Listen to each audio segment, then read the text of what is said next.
they kind of show us what we want to be. We're jealous of them. They're doing something that we haven't been able to see in ourselves. So we Gotcha. react to them that way. Wow, that guy always has the right information. Instead of saying, oh my God, he's so smart, and be like, I don't like that, or I'm going to speak out at the meeting. So I think there are different ways that people show up annoying. And Yep. I believe people are starting to understand how it impacts the entire dynamic.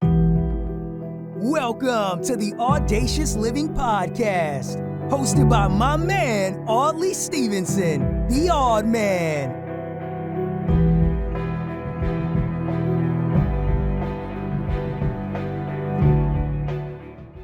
Greetings and salutations. Welcome to the Audacious Living Podcast, where we aim to inspire and empower our listeners to live their best audacious lives ever. Your time here is truly appreciated, and I'm excited to dive into the topic that will ignite your audacious spirit. On today's episode, we'll be talking about the art of managing annoying people in our lives. And I say art because it's very much like an art form, similar to that of a conductor who directs a symphony, guiding each note into harmonious perfection. Today, we'll explore how managing annoying people in our lives is akin to mastering the art of orchestration, balancing different personalities to create a beautiful melody of collaboration. Our guest to help us with this is Ilene Marcus. She's an expert in leadership management and the author of Managing Annoying People. With years of experience navigating challenging relationships, Ilene brings a unique perspective on how we can handle annoyance and triggers in our interactions. Ilene's insights shed light on how reactions to annoying behaviors mirror our own inner reflections, offering valuable lessons on self-awareness and effective communication. Her expertise in managing challenging situations provides a roadmap of transforming annoyance into growth opportunity.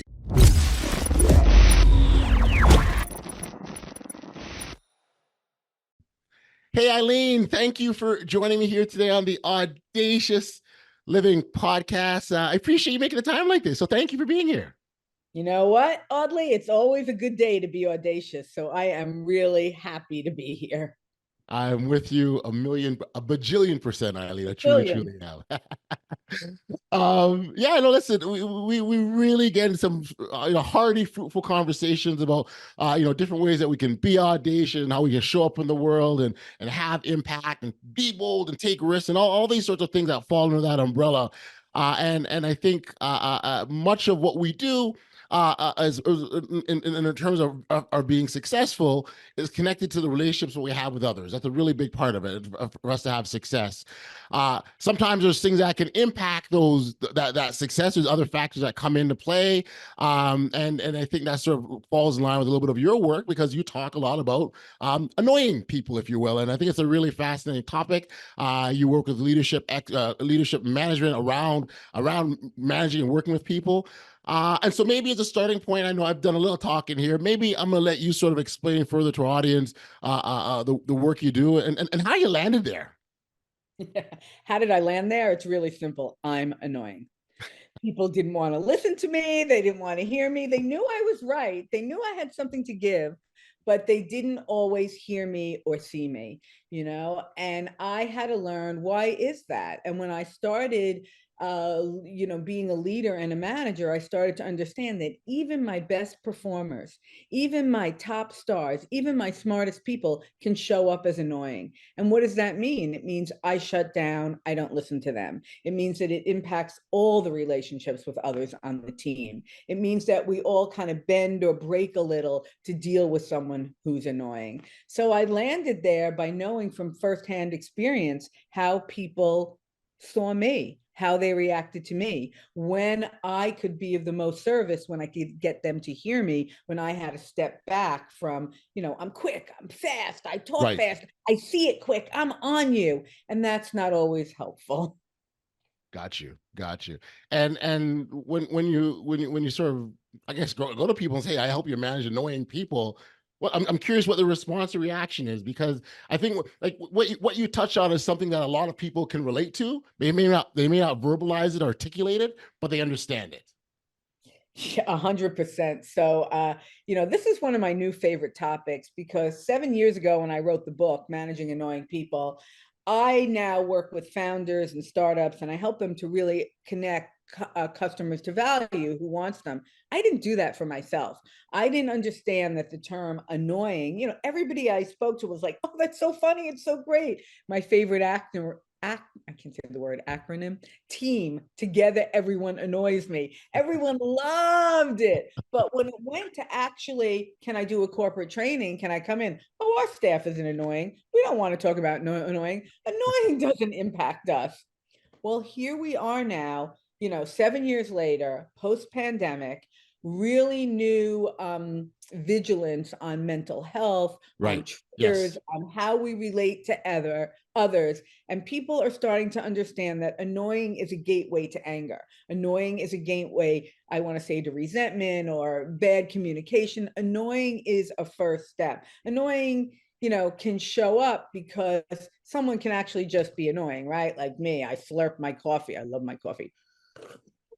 I slurp my coffee really loud. Right. But most people are annoying for really two other reasons. They hit something in us. They're a mirror. It's historical. We get triggered because it reminds, they might not be doing anything wrong. We get triggered because it reminds us of an aunt, a teacher, a Yes. sister, a cousin, and we get triggered. So they're a mirror to us. And the other type of people that impact us, so either they're just annoying, they're a mirror, or sometimes they kind of show us what we want to be. We're jealous of them. They're doing something that we haven't been able to see in ourselves. So we Gotcha. react to them that way. Wow, that guy always has the right information. Instead of saying, oh my God, he's so smart, I'm gonna be like, I don't like that, or I'm going to speak out at the meeting. So I think there are different ways that people show up annoying. And Yep. I believe people are starting to understand how it impacts the entire dynamic. Sure, sure. Interesting. In both of those examples you gave, which I think most can relate to, in some respects, I'd love to get your thoughts on this. It almost suggests that's more about us than the other person. Like the other person could be very well showing up as who they are in the world, how they've always operated, has no intention of offending or annoying anyone. They could be a really helpful person that just wants to do good, but yet that annoying feeling rests with us versus them. So I guess the really question is, how much of our behavior, our thoughts, or even our assumptions have to do with this? 100%. You just got my entire twist. Managing annoying people is about managing you. My Mm, catchphrase is your reactions speak louder than your actions. When someone else is annoying us, it might be them, but it's really that mirror, what we're seeing, that historical perspective, right? That we don't like someone, or they just are annoying. But why do we react? Because our most important job, workplace, at home, in our yes. community, is to manage ourselves, to show up in our full availability to be there for others, and so that others can understand and learn from us. When we show up annoyed, all reason, it's a gateway to anger, as I said. So the lymphatic system, the I can't even think today, the synapses are pumping. So we're not playing our best game. So it is always how I choose to manage myself. We've all been in situations where someone says something that Mhm. we just want to reel, and instead somehow, and I use the grace of God, by the grace of God or the grace of the universe or the grace of the great, the great outdoors, somehow we stay calm and say, okay, and don't react. And then our day doesn't get off track. Right. The relationship doesn't escalate. We get done what we're supposed to. So it is that moment of managing myself in an annoying situation that matters. It's interesting. I many times I use the example of you're driving to work, morning rush hour, right? And someone cuts you off, right? You're in the car by yourself. That person may not even know they've cut you off. They've driven off and they're on their merry way and their life is good for them. And you're sitting there with this annoying feeling. If you take that a step further, Ilene, yeah, what you choose to do with that feeling is totally up to you. And so let's say I choose to hold on to it, right? And now I bring that to work, and I'm a manager and someone approaches me and maybe they look like the person that cut me off. Sorry for them. I feel sorry for them at that point because I might blow on them, right? But I guess really where I'm going with this, though, Ilene, is that ultimately it does come down to us and what we choose to do with it in that moment. It's so funny because you're saying this and I'm smiling because I'm writing a new book. It's Right. called the Unraveling the Mystery of Annoying. So I'm Okay. trying to take it a little bit more into how the universe plays with us, because as you get older and wiser, you realize this is not random. So me and you, Audley, being together are not random, because No. one of my stories in the book is exactly that. I'm Wow. on my way. I'm early. I set myself up for success. I wasn't rushing. I had breakfast. I had plenty of time to get my appointment. Someone cuts me off and boom, I'm off and running. And this was not a work situation. I was going to the dentist. But what happens? I show up angry at the dentist. The people in the waiting room hear me. I'm belligerent walking through the door. Everybody, I set up an entire cascade of events. So exactly, you got it. We think we're being so composed and we are handling it. And if we actually really look at ourselves, we are ratcheting it up. Now, a lot of us have some self-awareness. It's Sure. not at the 10 that it used to be, but even a 3 or 4 is really unnecessary, like you said, because someone cut me off. How do I Yeah. bring that back and choose to say, oh God, as they say in the South, bless their heart and move on? That's what's, and really, if you think about it, what choice do you have at that point, right? Like it's happened. Let's acknowledge it, right? Let's acknowledge it. Let's not pretend like it's not there. It happened, and then we move forward. Um, Can I cut it for a minute? Yeah, for sure. When you say what choice do we have, I Yep. use a visual for me that Okay. really helps me to realize. And you've probably heard it before, but I think it's really apt. You can't put the toothpaste back in the tube. That's So right. it could be someone who cut you off. It could be you need a new roof because of a mistake someone made. It could be a product problem on a shelf. But like once it's happened, what choice do you have? I can't put the toothpaste back in the tube. So I can spend all this time trying to figure out, can I get a toothpick? Can I do this? Can I Right. shove it in? Can I Right. or can I say, there it is? Like you said, what's my choice? Let me move forward and be in the solution, not continue to be in the problem. It's like, okay. So then it leads me to wonder about strategies or ways that we can sort of manage these reactions and not waste our energy trying to put the toothpaste back in the tube or catching up with the person that cut us off or trying to way to get the genies out of the bottle, all these expressions. But I think it's the same thing, right? Like we can't do anything about it. So how do we manage that, or strategies to manage that? So the first step is always awareness, realizing, that's me, right? I mean, I fought that for a long time. I'm a social worker by training, and I'm like, no, if the system works at this, no, I have to understand. And that's why when I talk about annoying, I talk about your physical reactions, right? Mhm. What happens? Your blood pressure goes up. I say it's a gateway to anger. Your blood Yeah. pressure, your synapses start firing, you're breathing heavy, you're more excited, your eyes open. And so you have to really start to feel that. So the mind body connection, so awareness, but not everybody has awareness. So, it's very interesting. I was just talking to my sister about this morning. It's that sacred pause. It's that 1 minute, Love that. before, I mean, a lot of people, are you one of those people that look at the clock at 11:11? Are you one of those people? You know what I'm Sometimes talking about? I There's a whole group of people. It happened to me for years. I thought like I was getting messages. I didn't realize it was a thing, that it just is a random thing that happens to many people. But it's that sacred pause. But the 11:11 sign is like pause on what it used to be a VCR or your phone. yes. So how do you just take that minute? And I give some simple solutions to that. In that Mhm. minute, I'm a doer, I'm fast. How do I pause? I smile. I Mm. smile like I have a secret. A smile changes your entire body.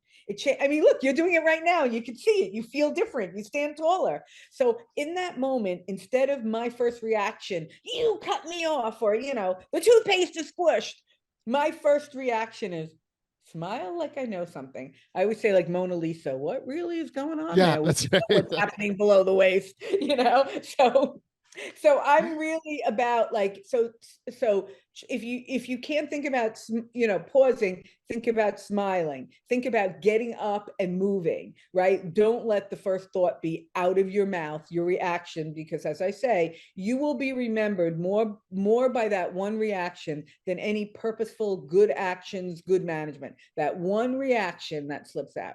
So in the moment, you try to have awareness, you smile, and a key to this is doing the homework, the back work of knowing, why do I get triggered? Is this person just annoying? Is it historical, hysterical, or is it a mirror? And once you can kind of get into what is it, who do they remind me of, you can say, oh, but I'm not in that situation. I'm at work. I'm at the dentist. I'm in a coffee shop. This is not that situation, and pull yourself back. So awareness with a little historical knowledge of what is triggering me. There's another thing here, if I may add. I call it the 4 Fs. Everybody has a reaction to being annoyed. Okay. There's the reason you get annoyed. Someone else is just annoying, or it's historical, hysterical, or a mirror. But you have a reaction. You freeze, deer in the headlight. You fight. Yep. I'm a fighter. You say something to me, I'm right out there. Right. Yeah. You freeze, you fight, you flee, you run. Ooh, I don't like it. I've seen major CEOs do it. Oh God, I don't like what my CFO just said. Got to go to the bathroom. The whole meeting falls apart, right? Or the real right F is to focus. And very often our reactions are complicated. We freeze and then we fight. We flee and then we freeze, right? And get stuck. So knowing, if you can't understand the trigger, why it's bothering you, where it's coming from, knowing your reaction so that you can say, let me focus. What was the question? Not, I'm fighting, I'm stuck, Right. I'm running. So it's really a combination of understanding why it triggers you. And can I say a minute on triggers? Because I had someone recently who said to me, oh, triggers are so bad. I'm like, they're not bad. People think about a gun, right? Like a trigger, like you pull. Right. There are a lot of triggers we pull, right? We start our phones. A lot of things trigger a reaction. When we talk about trigger, we're talking about a reaction. But a trigger is information. What's sparking, right? A trigger is like that spark. What's sparking in me? So it's a little bit rewiring. So once you know how you react, and I'm going to run, or what, every time this guy talks at a meeting, I go to the bathroom. What's up with that, right? You're seeing your reactions, then you can start to change them. So if you can't get into the content, the historical, the hysterical, stay in the actions. What do you do? Well, and I think, again, just on triggers, they can serve a really wonderful purpose for you, because they can alert you to things that you may not always be aware of. There are, whether subconscious or just things that we don't see, or call them blind spots, for example, that they're there that we're not totally aware of, right? And so I think it's important that we don't demonize triggers, because they actually could be a good thing for us. I'm telling you, this is incredible, because I always talk about your BS, your blind spots. And I just gave you some BS. There we go. Right. But you got it. Like you get the natural thing, but like you understand why I say your BS and blind spots. People are like, oh, because your blind spots are your BS. I have a very, very technologically advanced car, but even it has blind spots. Yes, it so does. Who you surround yourself with, how you choose to look at yourself, what you choose to see, that awareness is incredibly important. And I think that something that I've come to now, really much later, I mean, we've all heard this old adage that if I have a finger pointing at you, I got 3 right back at me. You've heard that, right? Yep. But the point is, whether they're annoying or not, whether you're annoying or not, once the physical reaction happens, you're going down a chain of events. Yes. And the idea is, whether it's a blind spot or this, to change that chain of events, to get the relationship back on track, so the work can progress, the relationship can progress. You cannot, get other people on the spiral with you. Got you. Yeah. So again, the more we talk, the more it's clear in my mind that it comes back to us. and what we need to do and what we should be doing for ourselves as a starting point. And again, for me, triggers, it alerts you to things that you may not always be there. It helps you to figure out, areas of improvement, right? I'd like to think generally, and I know this is very generally, that people don't want to go through the world being miserable and eager to get set off and the smallest thing, or what we deem as a small thing. Even that is an assumption, right? But people don't want to walk around like angry. And so if you can find something that alerts you to what's giving you this, putting you in this problem space, then that's not a bad thing. That's, I guess, really my point. It's not a bad thing. You got it. I missed it before the cue. Exactly. That's why I talk about the gun and triggers. People think it's a bad thing. Emotions are information.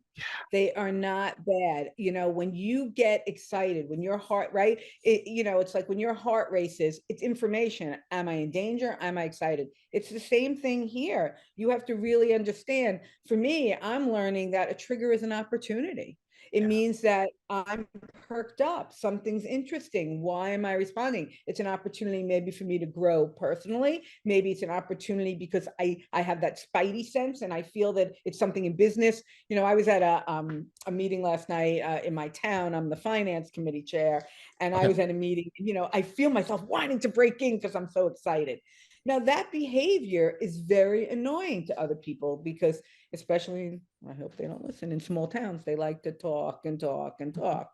Not that different than big cities, but they talk and talk and talk. Sure. So like, I want to break in and say, I got it. And I'm learning I can't be triggered. It's not nice to them. Like, it is my self-management. I can say my point. I can write it down. I can let them have their time. It comes back to respect. And, it reminds me, in the same book, I have a story.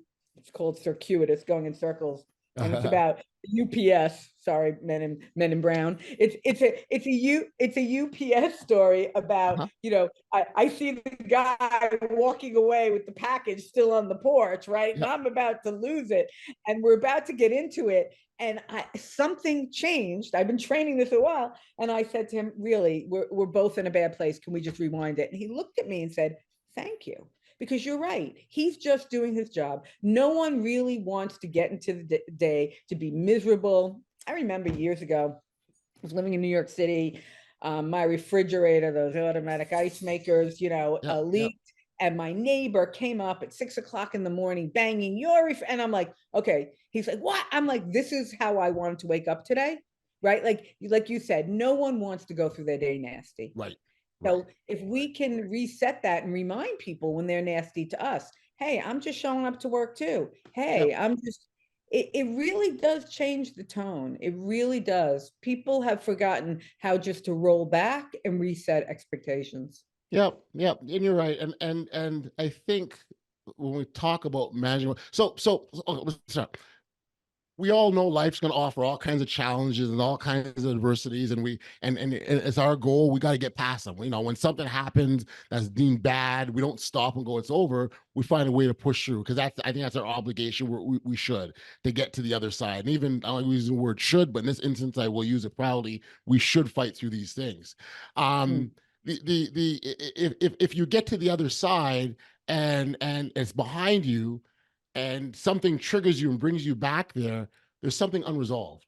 So when we talk about emotions being information, it truly is. And so again, it just alerts you to what you maybe you haven't fully resolved, maybe you haven't cleaned it up, maybe there's still stuff work needs to be done on your part. But in any instance, I think they're a really, really good thing. And that's I always talk about when I leave conversations like this, what's the key takeaway? Rose, can you hear me? I can hear you. Oops. Yeah, the key, I just want to respond to what you said and then give you the key takeaway. The response also is, don't quit 5 minutes after the miracle, right? Because what's the purpose of a mistake or a setback? To learn how to handle the next one. It's not to learn so I never do it again. It's going to happen. So don't quit after the miracle, right? There's going to be other things that show up. I think the key takeaway is your reactions speak louder than your actions, because like you just said, something else is going to happen. Something else is going to get in your path. Life gets lifey, and you are going to be annoyed. people always say to me, well, how prevalent is this? How much are people going to be annoyed in the workplace? And I look at them and say, with 100% certainty, I can tell you 100% of people will be annoyed at some point. It's certain. It is certain. So your reactions speak louder than your actions, and it's your choice in that moment. Your choice. You're in control. Your self-management is what matters. I love it. I love it. Eileen, this is just so awesome. Thank you again for the chat. This has been wonderful and really eye-opening, certainly to our listeners. The part that I'm almost certain of is that what we're talking, people go like, oh yeah, I get it. So my point is that it's there, just that awareness and we talk about awareness, right? That awareness to what's happening out there and the things that we need to do to address them, really. So yeah, no, thank you for this. If I'm sure our listeners have appreciated hearing from you, and if they wanted to connect with you or catch up with you, or you've got a book coming up, but you have another book previously, right? Like, so if they wanted to, if you wanted to I have Managing Annoying People. Thank you, Audley. Yeah. I have Managing Annoying People. You can type that in, Managing Annoying People. My face pops right up. And I love to be LinkedIn. I'm very active on LinkedIn. I talk a lot about what's annoying. And also I'm really become quite, people say, micromanaging is annoying. And I'm like, some of you need to be micromanaged because you're annoying, right? There are two sides to everything. So I love to engage on LinkedIn and Managing Annoying People. And my website is Aligned Workplace, because I align your mission, vision, and goals for success. So just type in Managing Annoying People and you'll see my face. I love it. I love it. I mean, thank you so much for this. This has been awesome. I had a wonderful time, and all the best.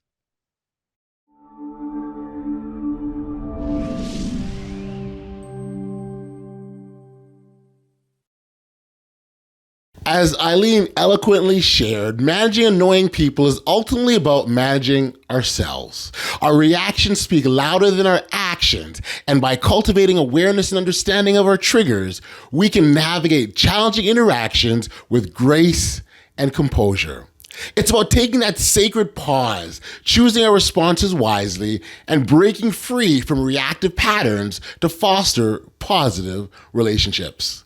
To dive deeper into Eileen's valuable insights and strategies, be sure to connect with her directly through her website, as well as her LinkedIn profile. Details can be found in the show notes for today's episode.